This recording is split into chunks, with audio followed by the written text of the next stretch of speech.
Good morning student. आज हम अपनी एसटीसी फर्स्ट ईयर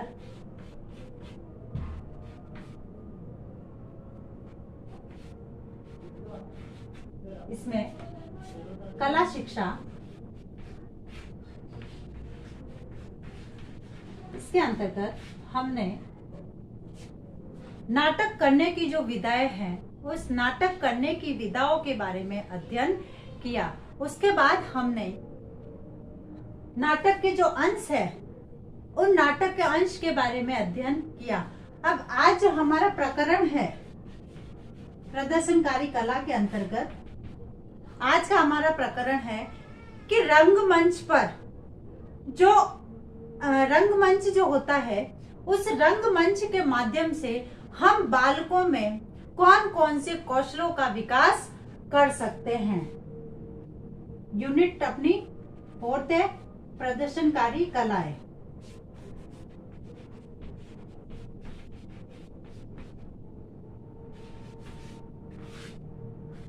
कला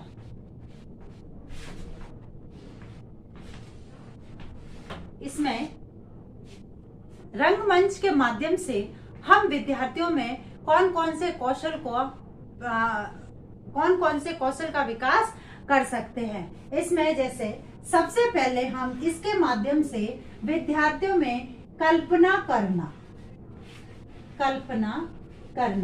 इसके माध्यम से जो है विद्यार्थी वह कल्पना करना सीखते हैं। यानी नाटक करने के लिए नए नए विचारों को सोचना और उसे बेहतर बनाने के लिए सृजनात्मक तरीके के बारे में सोचना, आसपास जो मौजूद संसाधन है उन मौजूद संसाधनों का उपयोग हमारे जीवन में आने वाली वास्तविक परिस्थितियों के लिए हमें तैयार करता है। इसलिए आइंस्टाइन ने भी कहा है, आइंस्टाइन जो वैज्ञानिक है उन्होंने ये कहा है कि कल्पनाशीलता ज्ञान इकट्ठा करने से ज्यादा जरूरी है, क्योंकि बालक जब तक कल्पना नहीं करेगा तब तक वह जो है आगे के लिए तैयार नहीं होगा। इसलिए कल्पना करना ज्ञान इकट्ठा करने से बहुत जरूरी है, क्योंकि बालक जो है वह अपने कल्पना लोक में नई नई चीजों का नई नई वस्तुओं का निर्माण कर लेता है। इसीलिए बालक के लिए रंगमंच के माध्यम से हम कल्पना करने संबंधी कौशल का विकास कर सकते हैं। उसके बाद है समानुभूति।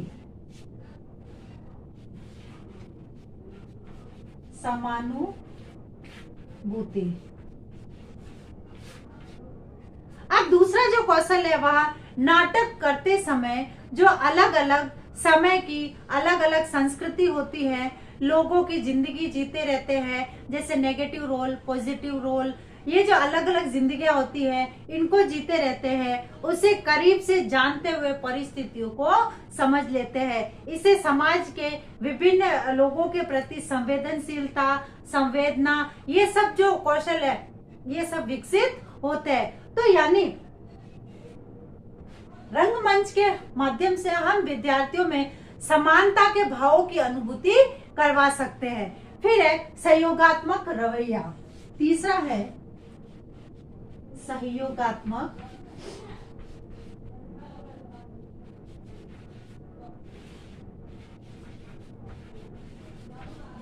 अब जो है इसके माध्यम से प्राय नाटक पूरे नाटक में पूरे समूह का सहयोग होता है, तभी नाटक प्रस्तुत किया जाता है। क्योंकि नाटक तैयार करने के दौरान समूह के जो सभी सदस्य होते हैं, जो व्यक्ति होते हैं, वह एक दूसरे की सुनते हैं, समझते हैं, चर्चा करते हैं और एक दूसरे का सहयोग करते हैं, जिससे कि नाटक से संबंधित जो कार्यक्रम है उसकी व्यवस्था बनी रह सके। अपने मतभेदों को दूर कर जो सामूहिक रूप से लक्ष्य पूर्ति करना किसी तरह के समूह को सुचारू रूप से चलाने के लिए जरूरी है, फिर वह चाहे समाज रूपी समूह हो या फिर नाटक रूपी समूह क्यों ना हो, उसको सुचारित रूप से चलाने के लिए सहयोग की भावना का होना आवश्यक है। और हम नाटक के माध्यम से, रंगमंच के माध्यम से विद्यार्थियों में सहयोग की भावना का विकास कर सकते हैं। उसके बाद है एकाग्रता, जो सबके लिए जरूरी है। एकाग्रता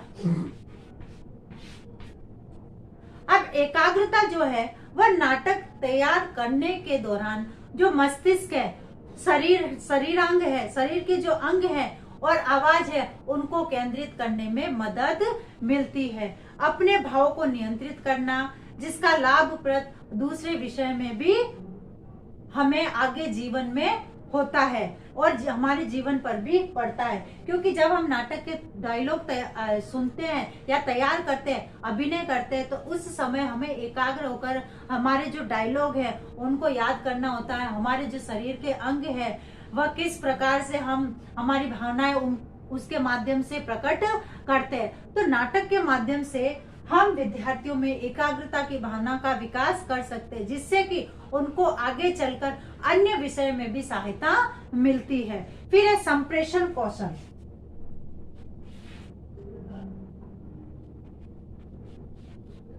संप्रेषण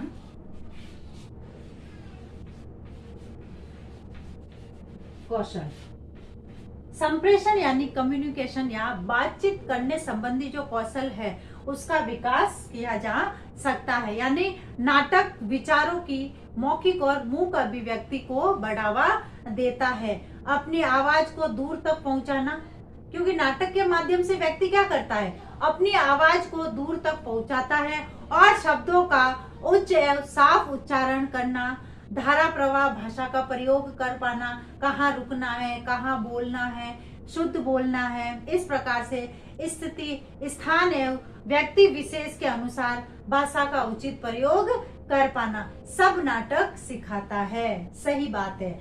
नाटक जो है हमें यह बताता है कि हमें कहाँ रुकना है, कहाँ बोलना है, कहाँ आवाज ऊंची रखनी है, कहाँ हमें नीची रखनी है, और हमारे जो शब्द है उन शब्दों को शुद्ध बोलना, साफ उच्चारण करना, ये सब हम नाटक के माध्यम से सीखते हैं। उसके बाद है समस्या का हल ढूंढना।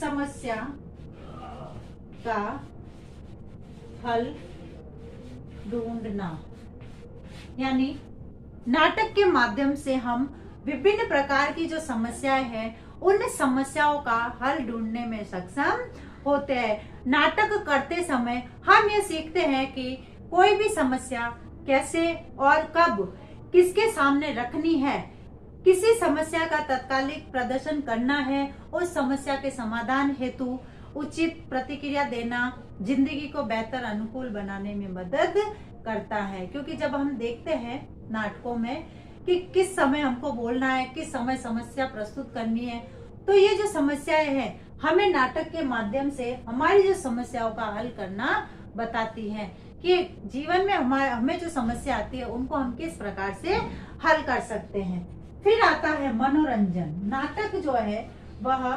मनोरंजन करने का एक बहुत महत्वपूर्ण साधन है। इसके द्वारा जो है हम मनोरंजन करते हैं। जैसे नाटक के दौरान खेल खेल में अभिनय करना सीखते हैं, अभिनय करना सिखाते हैं और उस पर समझ बनाने के मौके मिलते हैं हमें। इससे प्रेरणात्मक तथा दबाव मुक्त वातावरण बनाने में सहायता मिलती है। इसलिए इसके माध्यम से जो है हमारा मनोरंजन होता है।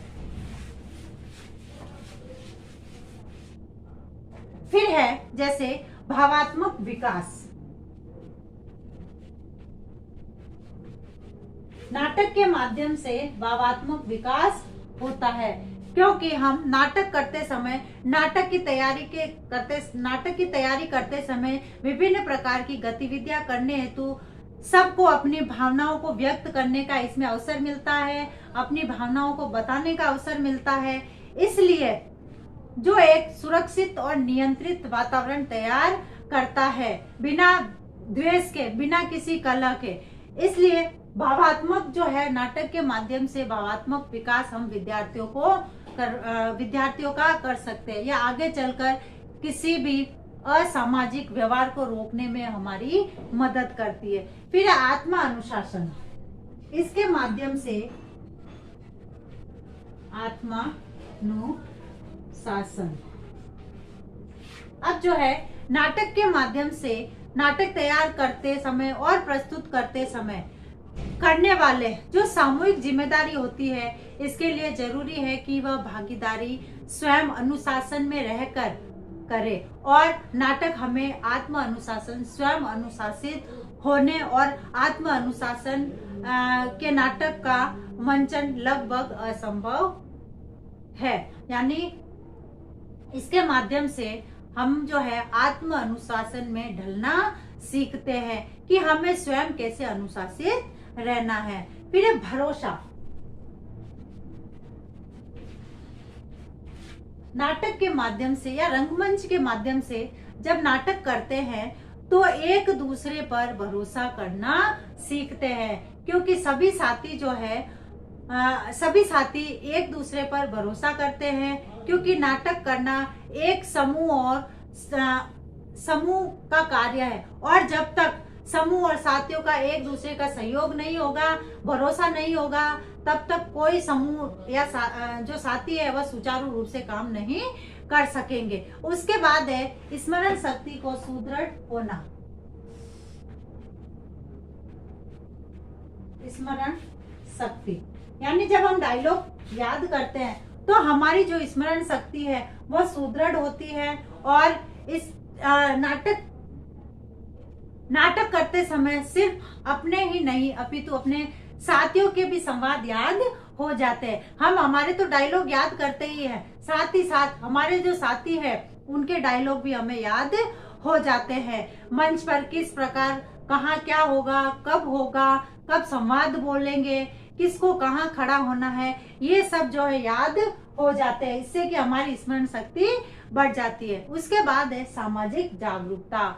सामाजिक जागरूकता यानी नाटक के प्रयोग में होने वाली जैसे पौराणिक कथाएं हैं, कहानियां हैं, कविताएं हैं, ये जो आदि है जो समाज और संस्कृति से जो जुड़े विभिन्न मुद्दे हैं, उन विभिन्न मुद्दों और द्वंद्व से रूबरू कराकर हमें जो है हमारी सामाजिक जागरूकता हमारी संस्कृति से पहचान करवाती है और उसके साथ संवाद स्थापित करने के हमें अवसर भी प्रदान करती है। तो इस प्रकार से रंगमंच के द्वारा हम विद्यार्थियों में इन विभिन्न प्रकार के कौशलों का विकास कर सकते हैं। अब है गृह कार्य। रंगमंच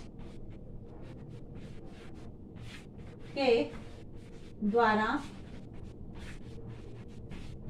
विद्यार्थियों में किन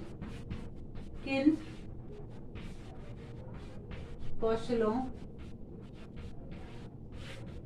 का विकास कर सकते हैं।